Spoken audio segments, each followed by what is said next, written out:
What's up, guys? Yesterday, 2-2, really bad in the NFL. My morning video plays went 2-0. Both teams, Toronto Raptors and the Anaheim Ducks, made nice comebacks. Toronto one was completely insane. They were winning really early, but then getting blown out in the middle of that game. They were down 22 at one point. It might have been even been in the second half. They were down by about that much.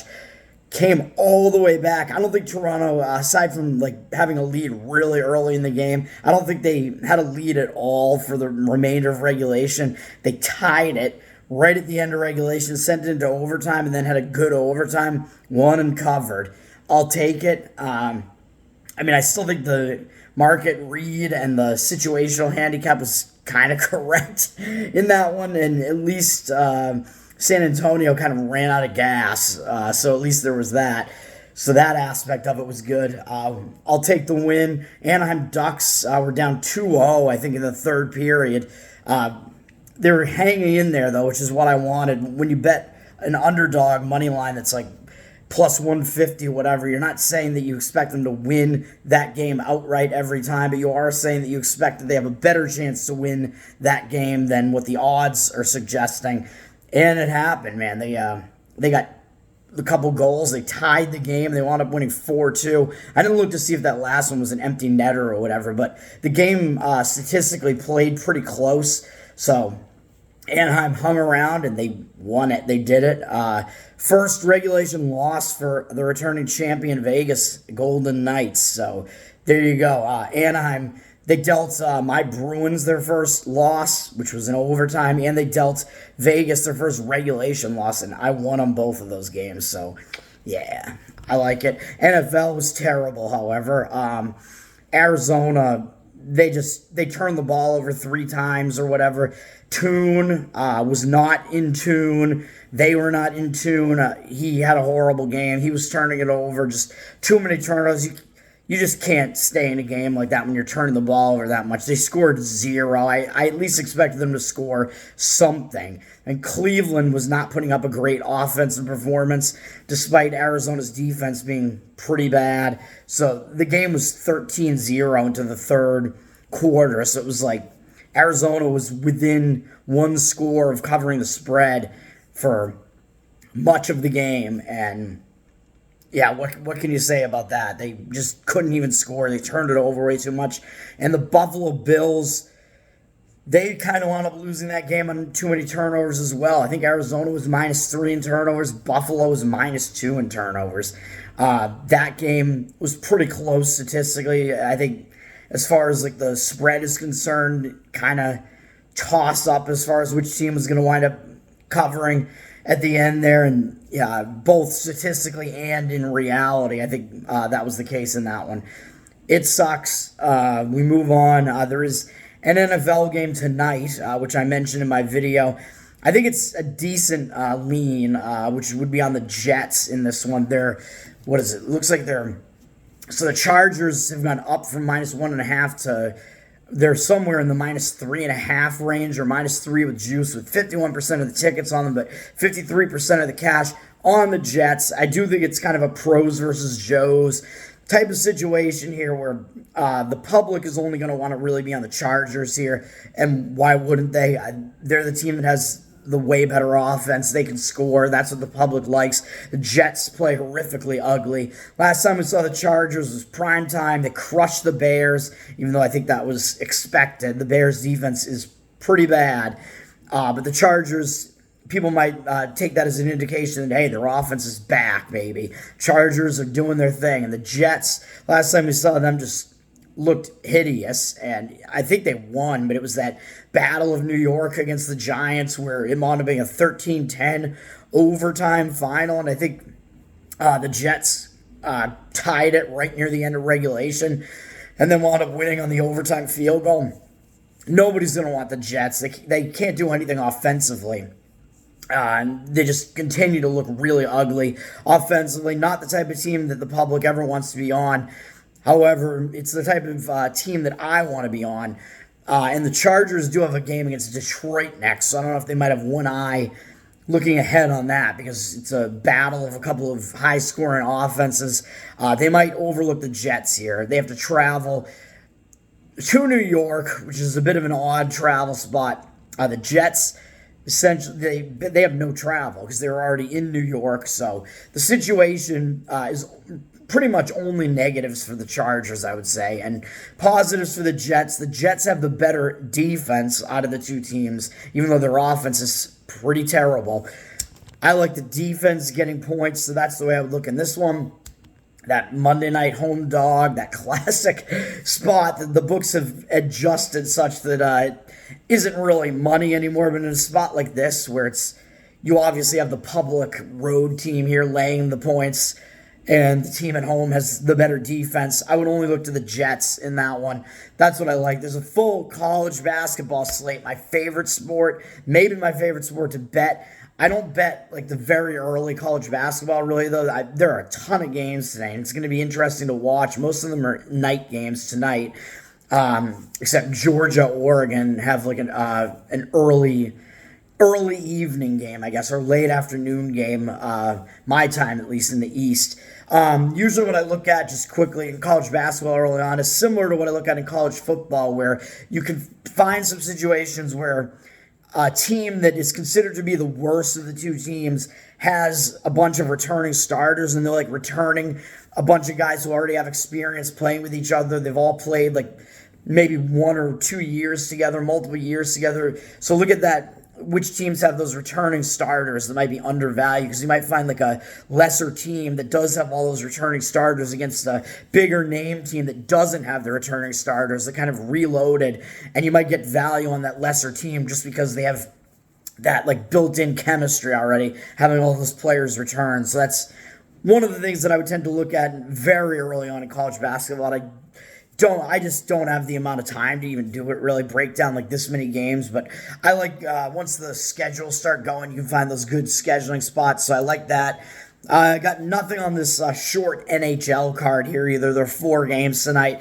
No real leans on these either, I would say. Although Tampa Bay Toronto is another one of those rematches of last year's playoff series where I believe Toronto eliminated Tampa in the playoffs last year, and I believe Toronto won the first matchup in this. Did they this season? So I believe it's still a revenge scenario for the Lightning. Yeah, Toronto did win at the Lightning, so this is in Toronto now. So that might be the only way I'd look in that game.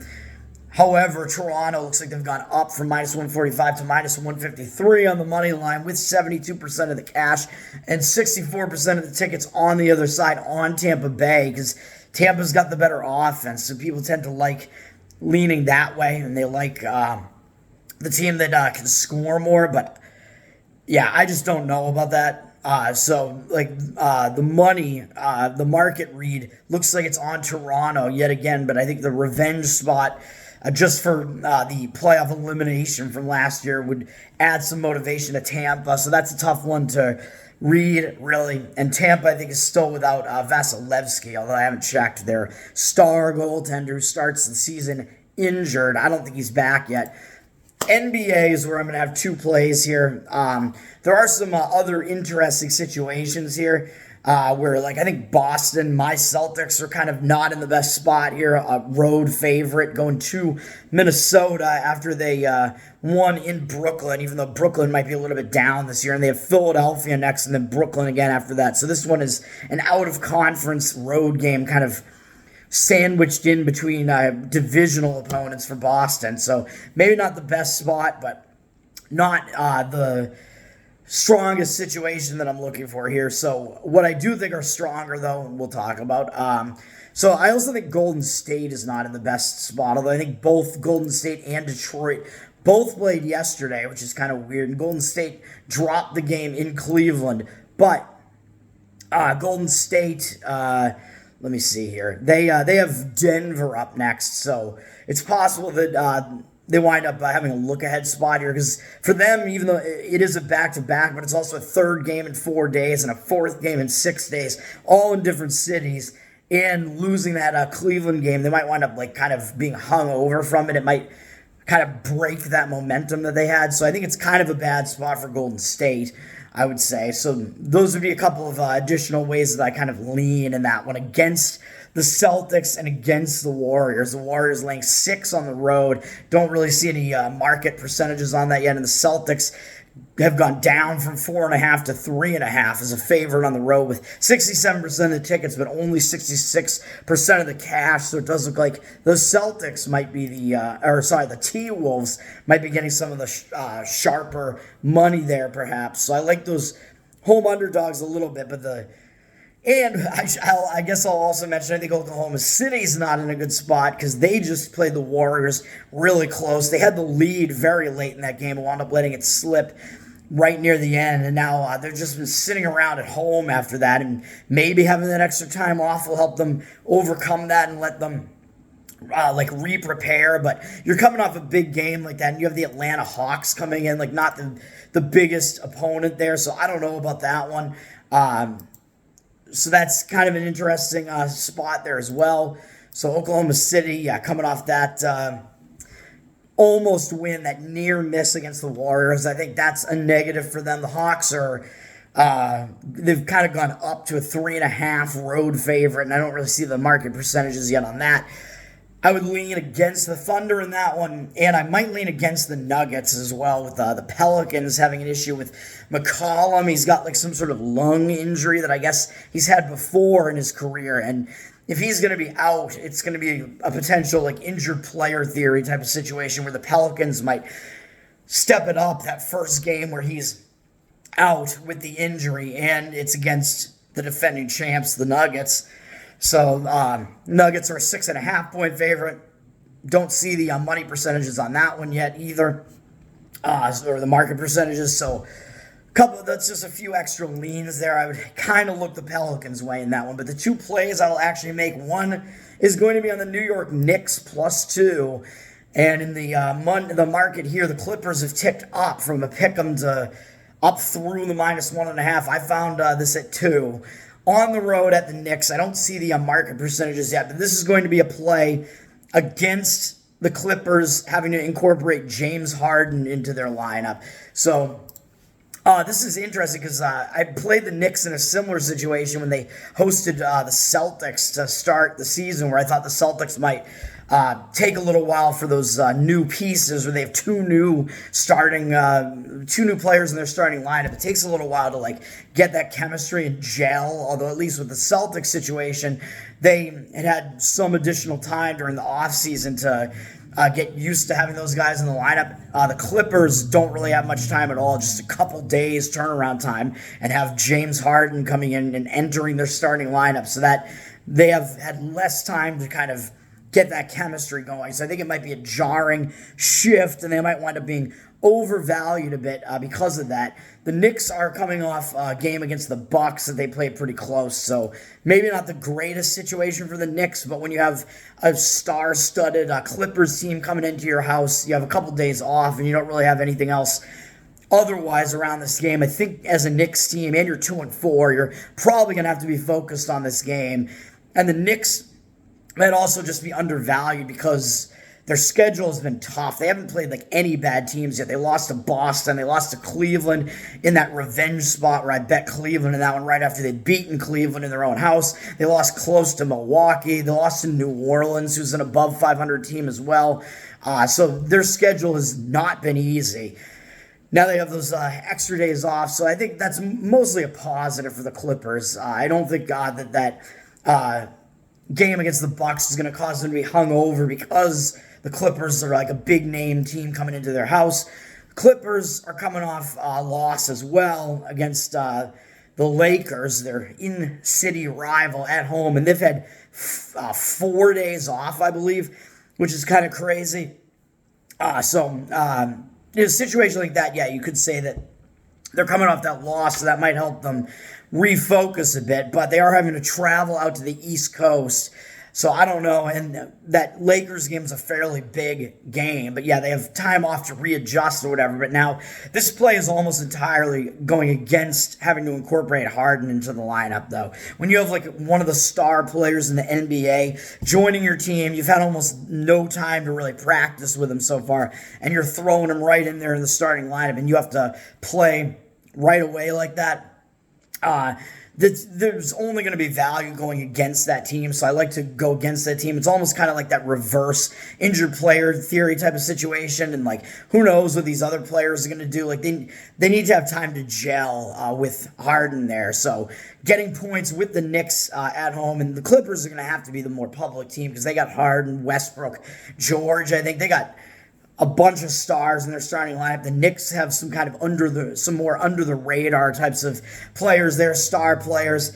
I think there's only going to be value to be had on the Knicks here. Like I said, the public is going to just want the Clippers, their star-studded lineup.